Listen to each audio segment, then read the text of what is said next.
Hello, Santeri. How are you? Hello, I'm all good. Uh, Kind of in a small holiday in the middle of the forest in Finland, next to the lake, and in the cabin, as you say in out the world, we say cottage, but I think the cabin is the right word. Middle of the forest, having a holiday and waiting for the next weekend last festival show for AMORPHIS. So, Cabin in the Woods. I think there is a horror movie about that, right? Yeah, there's plenty of horror movies about that, but Can this I? is silent and peaceful. Nobody here, nobody near the lake. Everybody's already went back to the city, so all good. That's great. An irrelevant question, but I want to ask: Is this the season that you have so many mosquitoes there?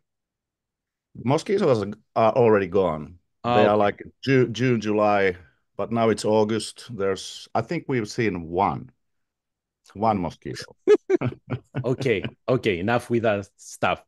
I will ask the obvious question. How was the idea to form Cemetery Skyline was born? Well, it's a good question. Well, I think we've been playing a lot of metal, with extreme riffing and stuff. But when we were young and when we were in the 20s, 30s, there was a lot of good bands in this kind of scene, like Sisters of Mercy, Type O Initiative, The Mission, Killing Joke, whatever, many, many, many. And everybody liked that kind of music. We just haven't had a chance to make any that kind of music. Maybe time, maybe interest have been somewhere else, or there was just no like a lineup. And for me, I was with Amorphis and OMNIUM GATHERUM touring in United States maybe 5, 6, 7 years ago. To be honest, I can't remember. And we were talking with Markus in the bus, like we are both composer guys, kind of like in a band that we can form a band easily. And we were talking that maybe we should do music together to have some fun and meet some new people. But it never got ahead, like it just stayed in the conversation level. But later on, at some point, Markus called me that he had been talking with one drummer friend, which I'm not going to mention here, but they have been agreed in a festival that they want to form a 90s band to play like good 90s music with the melodic touch instead of just another metal band. So Markus called me that am I still interested to make music? And obviously I was. I said that of course I want to do something else than my main band.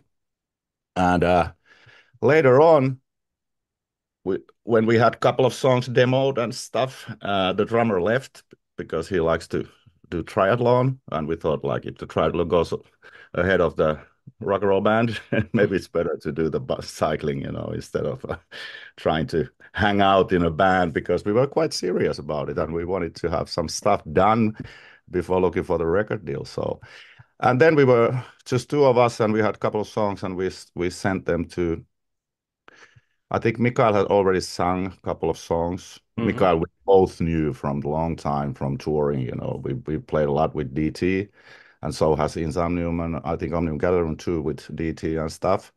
So Michael was in, and then we just found a bass player from same city as Michael is from Göteborg, Victor from DIMMU. I think he said pretty much instantly that he will join when he heard like the main direction of the music or the main goals, like the 90s melodic hard rock, heavy metal, or whatever it is called. Record company likes to call it Gothic, maybe just for categorization for the people to understand, even reading from the paper, what could it be? For us, it's just like a dark rock or heavy metal or hard rock or anything anything except extreme metal. And then we were looking for the drummer, and Vesa is also everyone's old friend from Sentenced. So we got an idea to ask, like, can is he still capable of doing drums? And then we realized he has this ABBEY band, so he's actually working totally with the music. So we sent a couple of demos to him, and he said, absolutely, this is like a homecoming for me, after all these years. So Homecoming. Okay. homecoming back to the gothic melodic heavy metal or whatever you want to call it, back to that. And then we had the lineup together. This is basically the story. So the idea to play this music was from the beginning, right? It didn't evolve in something as you guys came together, right? Well, I don't think it evolved anywhere because the goal was to make a good melodic hard rock with dark darkish touch and like in spirit of Type O Negative, Sisters of Mercy, Mission, Killing Joke, you name it. So I don't think it didn't change anything. I think we Okay. are still under the same mission, like to make atmospherical melodic heavy metal, but to avoid going to the extreme side and push the melodies up and the atmosphere up. I love how you try to use, the labels. These days, man, this is so difficult. Gothic rock, melodic, atmospheric. Oh man, it's music. Come on. Yeah, but I think it's heavy metal, old school. Yeah, of course, In a way, it's heavy metal. There's bass, there's distorted guitar, and then of there's course. heavy drumming. But yeah, the labelizing is horrible, but you have to do it because otherwise, if somebody reads from the magazine about the new band and there's nothing to little bit guide you to go listen to the music. So mainly the categorization comes through the record company because they need to have some sort of a like a sentence to Mhm. set, present it to the people and to the journalists. The band, Although, we personally, we don't call it anything. We just call it good music. although in my mind, went back to the mid '80s or '90s when we liked this stuff, but we had to, in some way, justify why we like this stuff because we were supposed to be only metal. So so we have to paint the music. Yeah, I like Sisters of Mercy. They are metal. So Yeah, I it helps. Yeah, yeah, it also helps to push you to the audience, which already like that kind of music. But correct, personally, correct. I've never been into any certain genre. I've always listened like classic 70s rock, all the 80s pop rock, heavy metal, whatever, 90s new metal. So for me, it doesn't really matter. Of course But it does. you have to first hear it. Maybe the categorization a little bit helps you to find it, maybe, you know. Yeah. Um, do you remember what were the first songs you had the demos for? Well, I can remember, yeah. Maybe I think the Violent Storm was one of the first. Also, the Torn Away was one of the Mm. first. In Darkness was one of the first because I already made it like 2011. Uh, and then there was some others. I think the Coldest Heart was pretty one of the first ones. And So one ballad which Markus made, but it hasn't been released yet. But it's the ending track of the album, like a massive, as again atmospherical rock track. But so it's this not will a be released. yeah. It's the album, the ending track. Okay. So you said Torn Away and Coldest Heart. Why I picked those two is because Torn Away has this Sisters of Mercy vibe, and the Coldest Heart, of course, has this bass line that we all know that it points to Type O Negative. And even mix vocals, he tried to do this low register. Yeah, absolutely. We know we can we we heard that already in the first demos, and that's kind of like we like to honor uh the great classics, but instead of just copying, we I think without the intros and maybe the tempos, we still sound like a Cemetery Skyline and stuff like that. So we didn't have the approach to try to copy stuff. But on the other hand, I fucking love the tone away. It's absolutely Sisters of Mercy. Actually, the song demo title was Brothers of Mercy. So we Ooh. heard it. So we heard it already. But let's not use the word copy. It's not copying, man.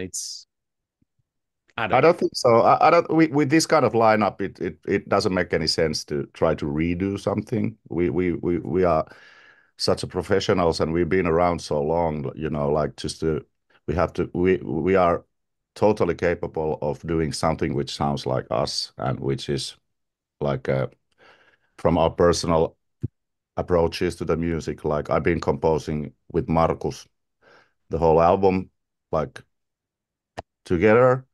And when I listen it, I only hear the Cemetery Skyline in the Yep. album. Mm. And you said that you had the demo music that you sent to the other to the as the members came to the lineup. At what point did you start searching for a record label, for a record deal? Well, we had like I think we had like 6, 7 songs ready with vocals, Okay. and I did kind of like a pre-production demo that I collected all the best vocal liners and like all the best takes, and I mixed like kind of like a proper demo. It wasn't like it was pretty high quality, and there was all the elements we will have in the album, so it sounded actually pretty good. And I think this was like well, we had let's say most of the stuff ready, but we did like a 4 album, very well made demo for the record companies to send.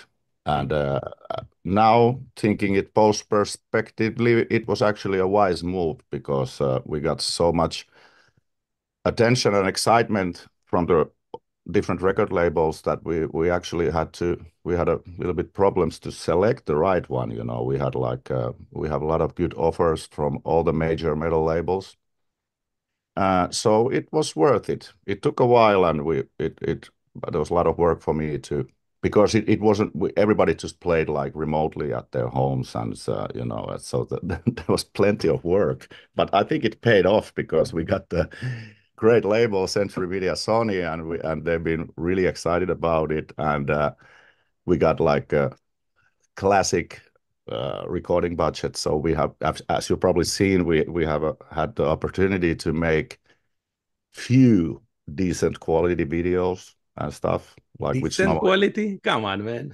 Of well, as you know, in the video production there is no upper limit, you know.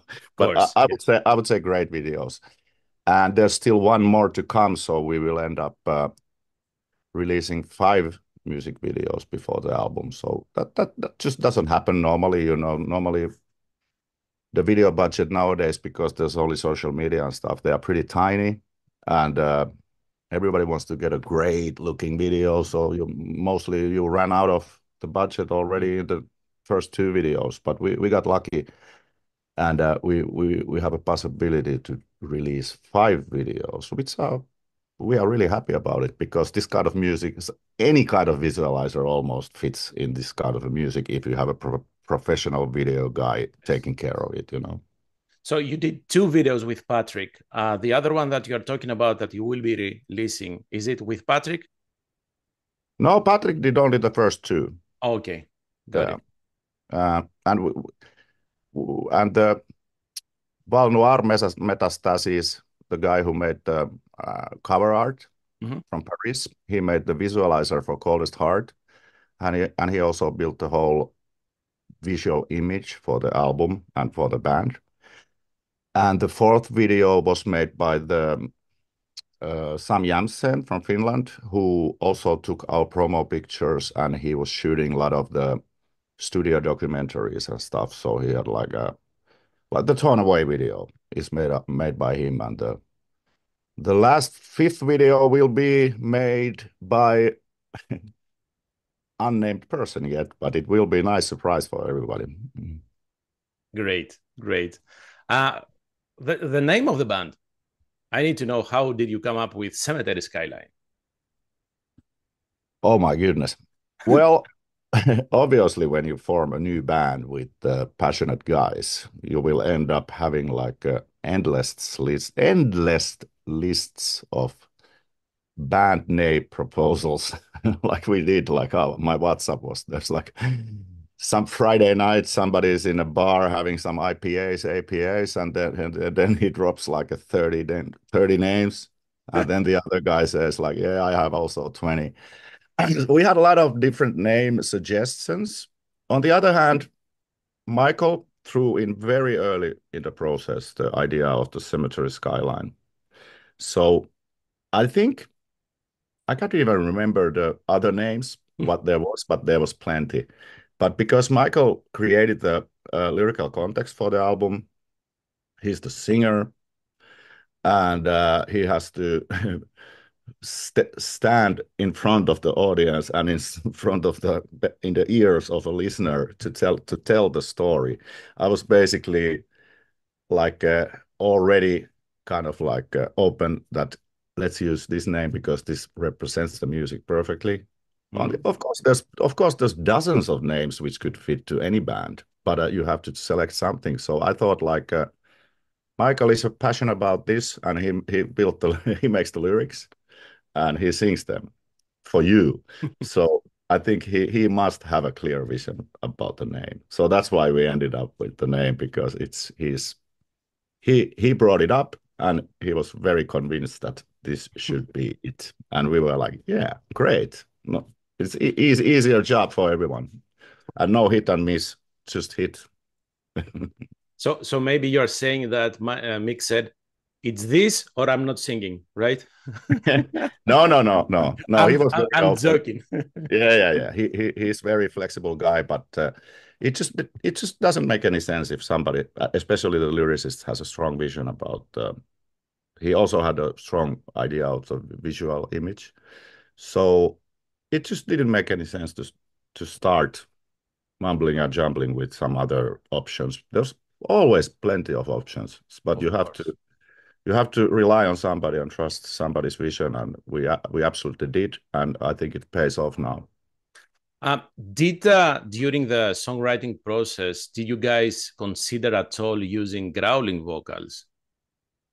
No, uh, well, the starting point was to go back to the atmospheres of Type O Negative, Sisters of Mercy, The Mission, Mm-hmm. Killing Joke. It doesn't belong there.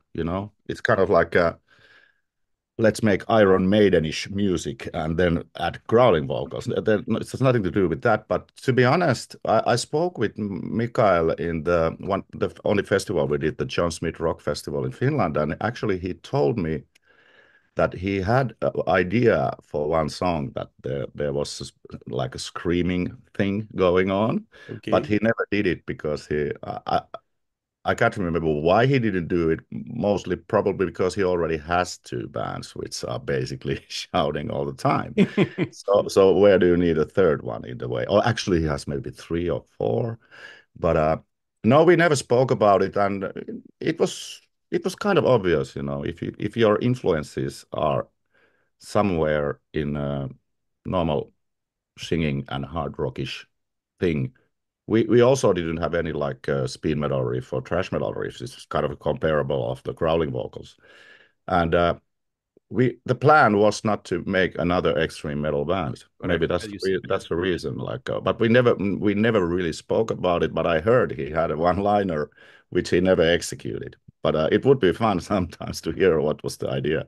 Well, you never know.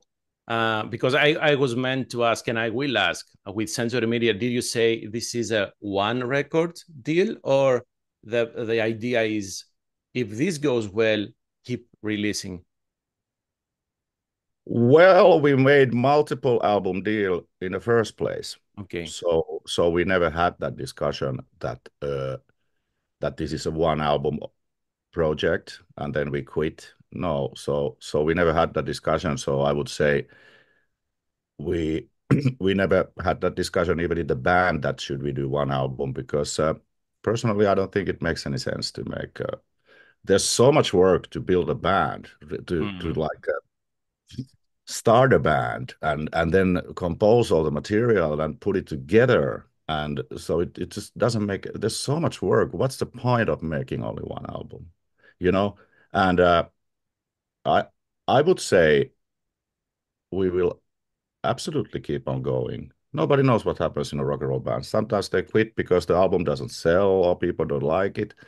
Sometimes they quit because of the internal problems. Sometimes they quit because it's not fun, actually. I thought it's fun, but it's not fun. Mm. But we actually have, at the moment, we have like a super cool atmosphere in the band. Everybody's excited. We are really good friends. We haven't had a single argument. I don't even see the arguments in the future. And actually, the music is going through enough. Everybody's excited. The record company excited. We have good videos. We actually have shows to already for the next year, like almost 10, which I'm not gonna unveil here. But I don't see any reason why we wouldn't continue unless the excitement and the fun part ends up in a band, which I strongly doubt. It's going so well, and we all love the album. We all love the making this kind of a music, and we have a possibility to continue it because we have a multi-album record deal. Well, the only, let's say, quote unquote problem is you guys are not only in Cemetery Skyline. Everybody has the, let's say, the main bands, right? That they have the heavy touring, the heavy schedule. So that will be the only difficult for you to schedule tours. Is it true, since you mentioned the John Smith Rock Festival, that the band was not intended to go to play live? Well, there was no discussion that we will not go live. Okay, No, okay, no. But the main focus was to make a great album and see what happens. okay. So it was kind of like a good luck for us to get an offer from the festival, which was good enough that we can do a proper show, and we have like the productional requirements are there, so we could actually do that easily. But no, there was never. I know Mika's been saying in some interviews that uh, there was not supposed to be live shows in the first place, but that's totally understandable because there was zero discussion about it. We never spoke that we are not going to do. No, no, we just didn't speak about it openly. That like what happens if we get like a good offer from the festival and stuff like that. So, and personally, I'm super happy we did it because for me, we kind of, to be honest, we kind of formed a band in the because we had that live show. Otherwise, we made remotely the whole album, and we met in a video session with Patrick and stuff. But because we had to do the show, we actually kind of like formed the band officially because we had to play together and we had to go in front of the audience and we had to convince the audience and ourselves that we are capable of doing this. So it was a super fun experience, and everybody was excited in the band, and the audience also. The response from the audience was unbelievable, overwhelming almost. So I'm glad we did it, instead of just sitting home and waiting for the album. Normally, the bands don't do shows before the album is released. So it was kind of like a very experimental approach that we have like a full live show booked. Well, at the moment when we had like 3 singles out or something like this. So of course it was very exciting and we were kind of scared almost like what the fuck is going to happen? Nobody heard the songs before. Now we did it and we are like, okay, once in a lifetime, it can go like this. Um, the 10 shows that you mentioned, and you said already you cannot reveal, but is it from what side of the Atlantic or both? We are still working on it, but I would say there will be shows here and there. Okay. Yeah, but it's still under construction, but would be nice to hump in North America. It's always a pleasure to visit Europe, and Finland is kind of easy because Sweden is very, very close, and 3 guys are living in Finland. And also would be nice to visit Japan, but time will tell. I think we're gonna announce the shows at the end of the year or something, Okay. but not yet. I strong while I was listening to the album and love the album because there is some strange nostalgia there, but it's not the nostalgia of old people, right? It's something that sounds familiar and close to your heart. So that is for our generation, let's say. But at the same time, I think it opens up a door for the new generation because we didn't have so many bands to do this kind of music in the metal scene. So I think there is a gap there. So hopefully it will introduce this sound to the younger metalheads. Well, that's always very nice if the music is not only for the certain age people. Yeah. I know some bands are very popular in the youth, and some bands are very popular in the like 40s, 50s kind of like audience. But personally, I really hope that our music is like ageless, that even a 20-year-old person can dig that, or our generation, as you said. Well, I'm 70s generation. Uh, let's hope for the best, but you never know. And nowadays it's maybe easier because of the social media and all Yes. this kind of stuff. So everybody sees the same shit. Back in the days, there was some magazine which came to your home, and not everybody had the possibility to get the magazine and stuff. But nowadays it's maybe easier. Time will tell. But personally, I think I hope this album is not just for like a one thing for our generation. I think it got bigger, and I hope we get broader audience than just some nostalgic metalheads. Obviously I love them too, but I'm just saying it doesn't hurt to get it to the ears of new generations too. Yeah, Mm. somebody needs to present that music to the younger. So I'm not saying that it's for us, the old ones. um, It so doesn't hurt. of course it doesn't. So the music has been ready for quite some time. In the meantime, do you have new ideas that you have kept or Markus have kept for the second one? Although it's way too early, the paint is It's always still wet.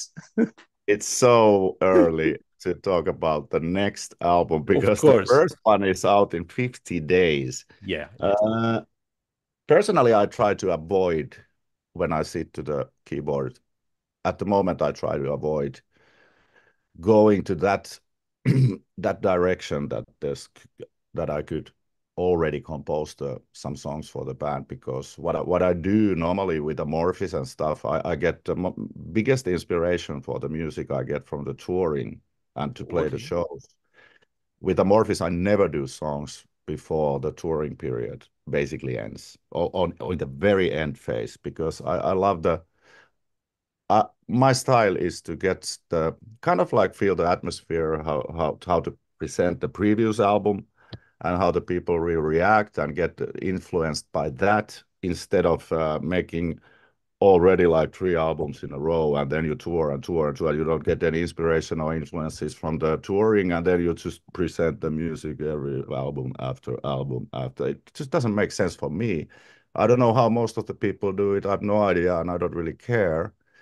But I like to, when we release an album, I like after 2 years of touring, I start to compose for the next album. So I haven't done a single thing for the next Cemetery Skyline album, not this one, but the next. But to be honest, I don't know how Markus does it. He may have done something, but I think it's super early. Oh, yes. It's Yes. it's hard to think about it because the first album is not even out to start composing the second. There's a danger, you may be outdated when the second comes. I would say let's at least do the shows for the next year and then start to work for the next album, or meanwhile back between the shows or something, to So get some practice. Yeah. you did the Cemetery Skyline album. You did one show. Did you get any inspiration for the new Amorphis album Or for that show? No, from that show? no. They are so different music and there's such a different approach. Of course. But obviously, as a musician, everything you do affects for your uh, views, whatever you do, Mm-hmm. obviously, maybe something a tiny bit, but probably next Amorphis album will not sound I didn't Gothic. say Let's that. put it this way. Let's put it this way. Do you have an idea when the new Amorphis album will come out? Yeah, approximately it's planned after the summer 2025, Okay. but there's no date set. And but most likely, let's put it this way, September Oc October maybe would be good. September is not the best month to release any albums because all the people are just started to work, and most people just came back from the holidays. So I think that's kind of like a black month releasing albums. I would say next Amorphis album could come out October, latest November, but there's no exact date yet because we haven't even made the album yet. So Of course. You have the North US tour with Dark Tranquillity, right? Could yeah. you squeeze Cemetery Skyline there? I'm just saying. uh, uh, Actually, we are with Mikael in the same bus for 5 weeks, Correct. starting in the 1st of September. We do like 25, 26 shows in USA and Canada. So it's gonna be a blast. And I've heard there's some plans for us to stay in New York a little bit longer to do some promotion for the Cemetery Skyline. Mm. So it's kind of there, but no, Not yet. Not yet. not yet. No, no, no. Sante, thank you very much for your time. Love the new album. I Nice to really, really, really hope to see Cemetery Skyline here in Chicago. So keep that in your mind. would be nice. Thank you for the feedback. Yeah. Absolutely. And see you in September with DT and Amorphis. Hey, see you there. Yeah. Absolutely. See you in Chicago. Have a great rest of your day, man. Bye bye. You too. You too. Bye bye.